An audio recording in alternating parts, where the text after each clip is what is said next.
ఈరోజు ఏది కావాలో తేల్చుకో. యేసు మాట వింటావా? యేసు మాటకు విధేయత చూపిస్తావా? యేసు నామమును విశ్వాసం ఉంచుతావా?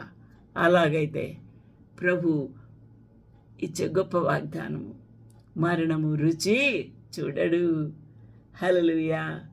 మరి ఎన్నడును మరణము పొందడు.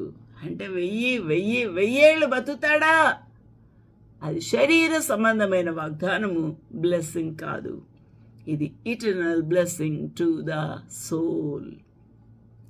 అగ్నికి ఆహుతి అయ్యే ఆ ప్రమాదము, అగ్ని ప్రమాదము అనగా నరకపు యాతన నుంచి తప్పించే గొప్ప బహుమతి, గొప్ప వాగ్దానము. హల్లెలూయా. దేవునికి మహిమ, ఘనత, ప్రభావం కలుగును గాక. ఈ రోజున అందుకని వినువారు మాత్రం కాదు. యాక్షన్ వద్దు, మనకు యాక్షన్ వద్దు. భక్తి, పనికి మాలిన భక్తి వద్దు.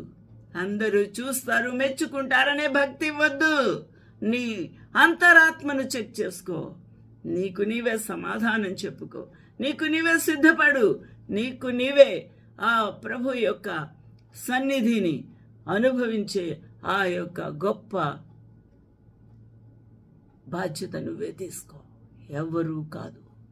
ఈరోజు నా ఆలోచన చేద్దాం. కాబట్టి వినువారు కాకుండా ఉండాలి. విని సరి చేసుకునేవారే కావాలి. మిమ్మల్ని మీరు మోసపుచ్చు కొనకుండా జాగ్రత్త పడండి. వాక్య ప్రకారం ప్రవర్తించు వారునై ఉండు.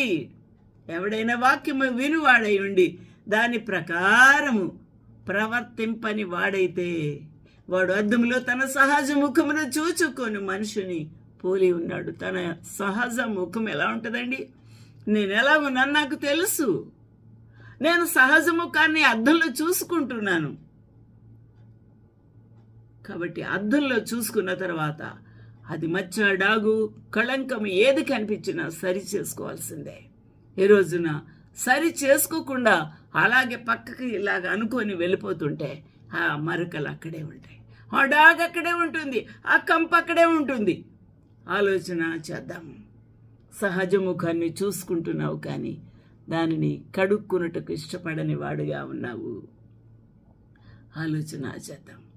వాడు తన్ను చూచుకొని అవతలికి పోయి తానెట్టివాడు మరిచిపోతాడట. తాను ఎటువంటి పాపం చేశాడు, ఏ విధంగా గర్వంగా దేవుని యొక్క వాక్యాన్ని వినలేదు, దేవుని యొక్క వాక్యాన్ని అర్థం చేసుకోలేదు, ప్రభు ప్రేమను నిర్లక్ష్యం చేసిన వాడుగా ఉన్నాడు అని అర్థం చేసుకుందాం. మనం ఆయన ఆజ్ఞలు